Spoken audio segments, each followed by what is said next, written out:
في القلب مشاعر أخفيها قد أشرقت الشمس. Bismillahirrahmanirrahim. Apa kabar Kofizen semuanya? Semoga kita selalu dalam lindungan Allah Subhanahu wa Ta'ala. Kofizen semuanya, saya pernah mendapatkan sebuah kisah dari dosen saya pribadi ketika saya dulu masih kuliah. Beliau pernah menyampaikan sebuah kisah yang sangat luar biasa, di mana di luar negeri ada seorang profesor, ada seorang ilmuwan. Dia ingin membuktikan di mana yang lebih kuat antara hadis Rasulullah SAW dengan penelitian yang dilakukan oleh mereka. Akhirnya, mereka memutuskan untuk menguji sebuah tantangan di mana mereka mengatakan, kita akan menguji apa yang dikatakan oleh Muhammad itu betul atau tidak. Apakah yang dikatakan oleh Muhammad itu lebih akurat atau penemuan kita yang lebih hebat? Muhammad mengatakan bahwa ketika seekor anjing menjilati manusia, atau manusia itu ketika terkena liurnya anjing, maka dia harus dibersihkan dengan 7 kali air, salah satunya dengan tanah. Maka sekarang kita akan buktikan mana metode yang lebih hebat, metodenya Muhammad atau metode kita yang menggunakan antiseptik yang paling kuat. Maka pada saat itu kemudian diuji, dites.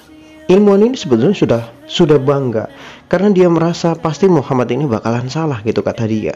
Jadi mereka mengatakan Nabi Muhammad SAW ini bakalan kalah. Hadisnya Nabi Muhammad ini pasti salah, nggak mungkin dia bisa mengalahkan peralatan modern dan juga penemuan modern.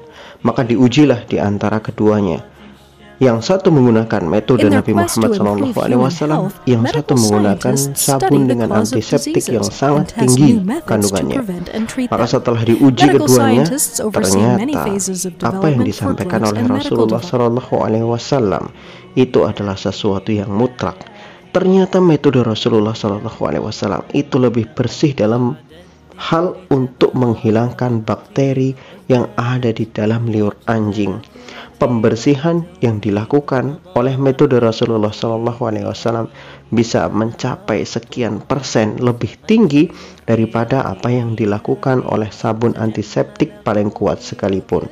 Kenapa demikian? Ternyata kandungan di dalam tanah itu yang membuat bakteri-bakteri di dalam liur anjing itu bertekuk lutut. Ada sebagian pendapat mengatakan bahwa tanah adalah sebuah perantara. Ketika tangan manusia itu dijilat oleh anjing atau terkena liur anjing, maka bakteri berkumpul di situ. Ketika dicuci dengan air, memang sebagian bakteri itu terbawa oleh air, tetapi masih ada sisa bakteri yang ada di situ. Sehingga kemudian diberikan tanah, maka bakteri yang sebetulnya awalnya menempel di kulit manusia, maka dia berpindah ke tanah. Dan ketika dia berpindah ke tanah, berpindah medium, lalu disiram lagi dengan air, maka bakteri itu akan terlepas seluruhnya dari tangan kita. Itulah yang terjadi pada tangan kita.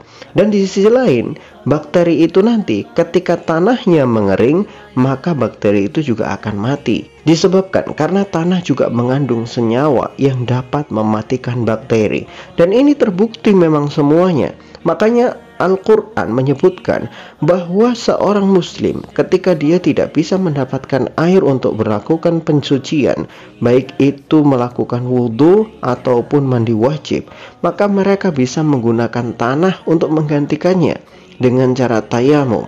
Nah, menjadi sebuah pertanyaan, kenapa tanah di dalam Al-Quran disebut sebagai sa'ih dan thayyiban? Sesuatu yang suci, medium yang suci, media yang suci. Kenapa tanah kering itu disebut sebagai media yang suci di dalam Al-Quran, sa'ih dan thayyiba? Ternyata memang bahwa tanah yang kering itu tidak ada bakteri di dalamnya. Bakteri di dalam tanah yang kering itu seluruhnya sudah mati. Dimanapun tanah itu kering, maka di situ bakteri tidak akan hidup. Karena bakteri hanya hidup ketika tanah itu basah, dan ketika tanahnya kering, maka bakteri itu akan mati. Itu adalah salah satu senyawa yang memang sudah diproduksi di dalam tanah yang membuat bakteri-bakteri itu tidak bisa hidup di dalam tanah yang kering. Dan ini juga yang perlu kita pahami, Kofizen semuanya. Dalam sebuah penelitian di negeri kita sendiri, itu ada antiseptik yang dibuat dari tanah. Jadi antiseptik, antibakteri yang dibuat dari tanah. Dan ini sudah ditemukan dan ini juga sudah diproduksi. Inilah hebatnya hadis Rasulullah Shallallahu Alaihi Wasallam.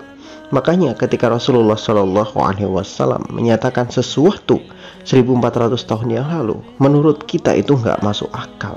Tetapi ternyata setelah dibuktikan secara ilmiah, itu sangat-sangat masuk akal. Dan ini juga sering kita jadikan sebagai bantahan bahwa orang-orang kafir biasanya menuduh Rasulullah SAW dengan berbagai macam tuduhan yang jelek, berbagai macam tuduhan yang buruk terhadap hadis-hadis Nabi Muhammad SAW.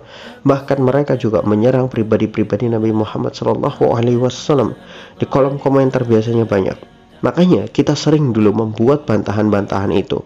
Dan salah satunya adalah hal ini. Selalu kita tegaskan bahwa apa yang disampaikan di dalam Al-Quran dan Al-Hadis, semuanya hampir bisa dibuktikan secara ilmiah. Yang belum terbuktikan bukan berarti tidak bisa dibuktikan, tetapi karena memang para ilmuwan masih keterbatasan dalam alat dan media-media mereka, sehingga apa yang dijelaskan di dalam Quran dan Hadis itu belum bisa dibuktikan. Sesuatu yang belum bisa dibuktikan belum bisa dikatakan salah. Tetapi kalau sesuatu itu tidak bisa dibuktikan disebabkan penelitian itu ternyata bertentangan faktanya dengan apa yang disampaikan oleh hadis atau Quran misalkan, maka bisa kita katakan salah. Tapi nyatanya selama ini apa yang disampaikan Quran, apa yang disampaikan hadis tidak pernah salah sama sekali. Hanya para ilmuwan sebagian besar belum bisa betul-betul 100% memecahkan sebuah misteri-misteri yang ada di dalam Al-Quran dan Al-Hadis. Maka banyak hal-hal yang masih menjadi misteri, menjadi PR bagi mereka untuk membuktikannya. Tetapi bagi umat Islam, apapun yang disampaikan oleh Rasulullah adalah wahyu Allah Subhanahu wa taala. Wa ma yantiqu 'anil hawa in huwa illa wahyu yuha. Nabi Muhammad tidak pernah berkata dari hawa nafsunya tersendiri, kecuali semua yang disampaikan itu berdasarkan wahyu dari Allah Subhanahu wa taala. Wallahu a'lam bishawab.